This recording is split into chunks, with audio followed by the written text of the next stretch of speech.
بتائیں کتنا عرصہ ہو گیا منذ تسلی کم سناتن، کتنا عرصہ ہو گیا نماز پڑھتے ہوئے؟ بندہ کہنے لگا حضرت جی مجھے 40 سناتن 40 سال ہو گئے نماز پڑھتے ہوئے۔ ایسے ہی پڑھتے ہو یا بدل جاتا ہے طریقہ؟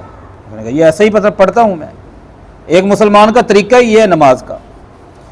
سیدنا حذیفہ رضی اللہ تعالیٰ عنہ نے کہا یہ وہ صحابی ہیں جن کو پیغمبر نے وہ باتیں بتائیں جو کسی اور کو نہیں بتائی، ابو بکر عمر کو بھی نہیں بتائیں رضی اللہ تعالیٰ عنہما۔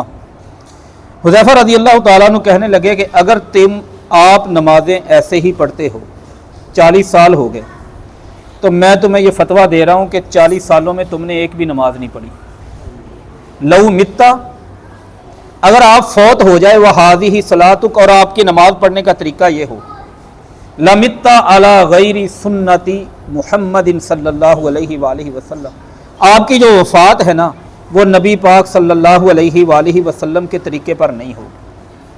ایک بندہ مدینے میں رہتا ہو، مسجد نبوی میں آ کے نماز پڑھتا ہو، 40 سال گزر جائیں اسے نماز پڑھتے ہو، اس کی نماز پر ایک صحابی نہیں جتنے ساتھ بیٹھے تھے سب نے خاموشی اختیار کی۔ اس سے یہ بات ہمیں سمجھ میں آئی کہ عمر کا کوئی بھی حصہ ہو جائے، نمازوں کو کتنے بھی سال گزر جائیں، اپنی نمازوں کا حساب کتاب کرتے رہنا چاہیے، کہیں میری نمازیں بھی ایسی نہ ہوں۔ اس نے کہا جی مجھے بتائیں پھر نماز میں نے کیسے پڑھنی ہے؟ پھر انہوں نے بتایا ایک اور حدیث جو بڑی مشہور ہے، نبی پاک صلی اللہ علیہ وآلہ وسلم نے فرمایا ان الرجل لیصلی 60 سنۃ، بندہ نمازیں پڑھنا شروع کرتا ہے، زندگی 60 سال گزر جاتی نمازیں پڑھتے پڑھتے پڑھتے پڑھتے، لیکن اس کی 60 سال کی نمازوں میں سے ایک بھی نماز اللہ نے قبول نہیں کی ہوتی۔ لوگوں نے پوچھا کیا ہے؟ فرمایا لا یتم رکوعہا ولا سجودہا، وجہ یہ ہوتی ہے کہ اس نے نماز پڑھتے ہوئے کبھی رکوع اپنا ٹھیک نہیں کرتا، کبھی اپنا سجدہ ٹھیک نہیں کرتا، ولا خشوعا، کبھی نماز کے اندر کھڑا ہو کے وہ نماز کے اندر نہیں ہوتا۔ نماز بھی پڑھ رہے ہیں، صفوں کے بارے میں بھی سوچ رہے ہیں، نماز بھی پڑھی جا رہی ہے، مسجد کی ٹیلوں پر بھی دھیان ہے اور سوچ رہے ہیں کہ یہ کہاں کہاں لگے، اپنے گھر میں بھی یہ لگاؤں گا۔ نماز بھی پڑھ رہے ہیں، دکان کا حساب بھی ہو رہا ہے، نماز بھی پڑھ رہے ہیں، رشتہ داروں کا غصہ دل سے نہیں جا رہا، نماز بھی پڑھ رہے ہیں اور گھر کی باتیں، گھر کے جو مسائل ہیں وہ ہمیں نماز سے باہر نہیں نکلنے دیتے، اس کو خشوع کہتے ہیں۔ جامع ترمذی میں حدیث ہے، نبی پاک صلی اللہ علیہ وآلہ وسلم نے فرمایا قیامت کی سب سے پہلی نشانی ان اول علم یرفع بہ من الدنیا، دنیا سے جو سب سے پہلی چیز بطور علم کے اٹھائی جائے گی اور وہ قیامت کی نشانیوں میں سے ایک نشانی ہے۔ لوگوں نے پوچھا وہ کیا ہے؟ نبی پاک صلی اللہ علیہ وآلہ وسلم نے فرمایا وہ یہ ہے کہ ان تدخل مسجد جماعت، تم ایک مسجد میں جاؤ گے، صفیں بھری ہوں گی، نمازی لوگ کھڑے ہوں گے، لیکن ایک بھی بندہ ایسا نہیں ملے گا کہ جس کی نماز کو نماز کہا جا سکے۔ پوری نماز گزر جاتی، خارش نہیں ختم ہوتی، پوری نماز گزر جاتی، کپڑے نہیں سیدھے ہوتے، بٹن نہیں بند ہوتے، ہمارے نظر ہماری دائیں بائیں نہیں ہوتی۔ میں آخری بات کرنے لگا ہوں، یہ بات بڑی قابل غور ہے۔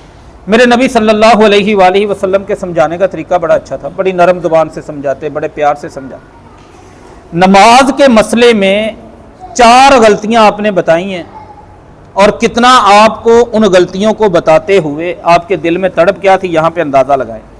4 جانوروں کے نام لیے، ایک جگہ پہ آپ نے کتے کا نام لیا، ایک جگہ پہ لومڑی کا نام لیا، ایک جگہ پہ کوے کا نام لیا، اور یہ سارے جانور کیا ہیں؟ ایک جگہ پہ گدھے کا نام لیا۔